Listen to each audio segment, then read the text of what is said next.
Hey,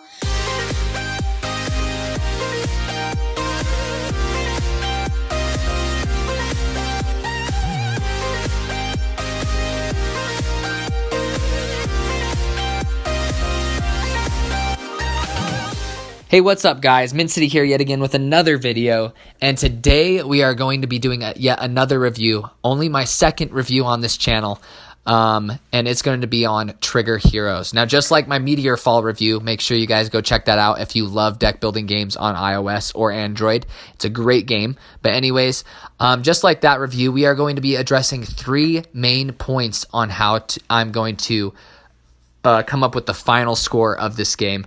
And the first being art style, the second being sound design, and third being the gameplay. And obviously I'm going to weigh the gameplay more than anything else, because let's get real, when it comes to games, gameplay is the main thing that you want to look for. You want some good gameplay, and the art style and the sound design can suck on some great games that have great gameplay. But anyways, I just wanted to explain that right before we get into the review. Thank you for being patient, and let's get right into it. Alright, and first off, the art style. So this is made by Lucky Cat Games. They've made a lot of great free-to-play games on the App Store. The one that comes to mind is Beat Street. I really enjoyed my time with that. I feel like they had a pretty fair monetization model on it, and it was just really well done. And just like most of their games that they've made, this has a great pixelated art style. It kind of has this modern Super Nintendo feel to the graphics. It really helps make it give that cartoony, lighthearted feel to the game, because obviously it's not taking itself too seriously. The characters are well designed, they're distinct from each other. All the enemies are very good, they don't blend in with the background. It's very colorful and not drab. I think they did a great job, and if you're a sucker for pixelated graphics or pixel graphics like I am, then you're going to completely love this one. I think they definitely nail it in this department. It just kind of goes down to personal preference. I know a lot of people are kind of burnt out on the retro pixelated graphics kind of look to things, but I'm not. I definitely am not. I've always been. I feel like they really hold up over time compared to other graphics styles. So I definitely give this a pass in this department. This has always been Lucky Cat's strength when it comes to the art style of their games. I really appreciate it, and I think it's good. All right, and now on to the sound design. Now the sound design is pretty dang good. There's a lot of really hyperactive music, stuff to get you pumped, kind of like rockish music, just very action-oriented music. It definitely gives you this kind of fast-paced feel to it, the quickness, so to speak. I think they really did a good job at that, since this is primarily an action game, and you're going to be pretty involved with the game. It's not one of those games that you just kind of lay back and completely relax. You still have to pay attention to it, and I think it really fits the feel or the art style. They really mesh together, in my opinion. I think they definitely get a pass in this. I have to say that sometimes the music does get a little bit repetitive on loop, but I mean, this is a game that you're going to be picking up and playing for probably 5 to 10 minute chunks, depending on how far in the game you are. So you're not really going to notice this except for long play sessions. But I still think this is pretty decent. Not as strong as the art style, but still really fits the theme. And now, finally, onto the gameplay. So, with this gameplay, it's a roguelike, kind of in the vein of Enter the Gungeon, if you guys have ever heard of that. There's a couple copycats on the iOS store, except this one is a little bit more simplified. So instead of a dual stick shooter, it's actually just you put one thumb on the screen, your left or right thumb, and it just takes one finger to play this game. That moves your character in any direction that you move your thumb, and then the character aims and shoots by him or herself, depending on what character you use. And so this is a little bit awkward at first, because you're going to be shooting at things and aiming at things that you necessarily don't want to, but you kind of get used to how it works after a little while experimenting with the game, and then it starts to feel really smooth, and there is a lot of different strategy to it after all.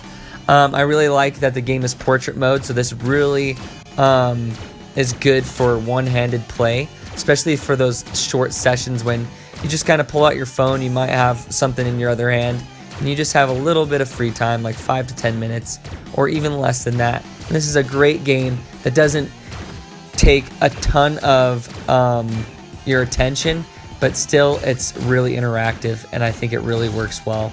It's a very good and simple take on the Enter the Gungeons formula. Now, Enter the Gungeon has so many different abilities and different weapons and stuff like that. This one obviously only has a handful of weapons. They don't focus too much on the variety of weapons. They focus on getting stronger and stronger weapons the deeper you go in on these dungeons, as well as the abilities a little bit more.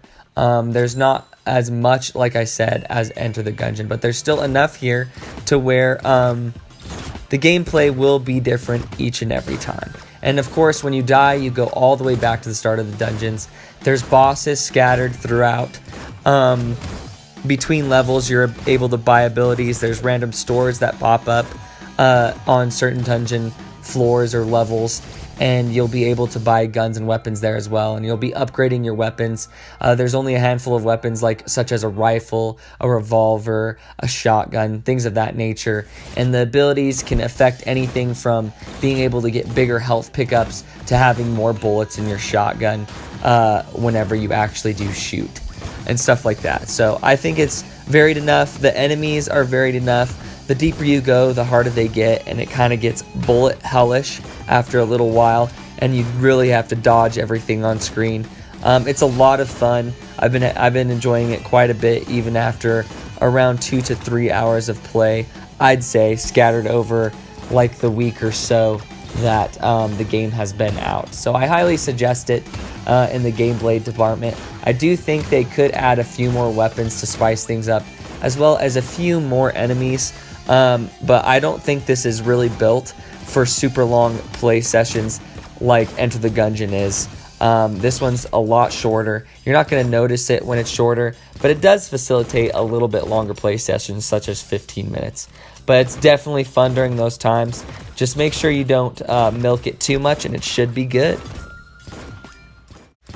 And right before I give my final verdict, I want to just touch on the monetization for a bit, because this is a free-to-play game, and on mobile, you never know how aggressive the monetization might be with its in-app purchases and the like. So with this one, I find that Lucky Cat always strikes a very nice balance, so to speak, with the in-app purchases. So on this one, when you defeat a level of the dungeon, an ad will pop up, and you can usually exit out of it instantly, or you have to wait like 2 seconds. It's very unobtrusive, which is very nice. But you can make any sort of purchase, and the only thing you can purchase in this game are gold coins that you use to upgrade your characters after dungeon runs. After you have to restart from the beginning again, you can change the stats of characters and unlock characters with the gold coins that you earn at the end of runs. So with that, that's basically all the monetization is, and any purchase, no matter if it's like 99 cents or $1.99 or whatever, will remove those ads in between too. But you definitely don't have to pay for the ads, and I think paying for a large amount of coins definitely defeats the purpose of the game, because the whole purpose of the game is to get better at it, earn lots of gold coins, unlock characters, and upgrade them. So now that monetization part is out of the way, and that you can feel confident that they're very unobtrusive, I give this game a 4 out of 5. Definitely very polished, very simple, but satisfying at the end of it all. I hope you guys really enjoyed this video. Please leave a like and drop a sub if you guys are new or you enjoyed the video. Definitely keeps me motivated to keep on creating content for you guys. Please leave a comment down below if you guys want to see more reviews. My previous review is still doing extremely good, even to this day when it comes to views. So I assume that it is helpful for some people, and I know I enjoy a good review, especially on YouTube about games, and that's mostly what I look up when it comes to gaming. So let me know if you guys want to see more. But anyways, take it easy.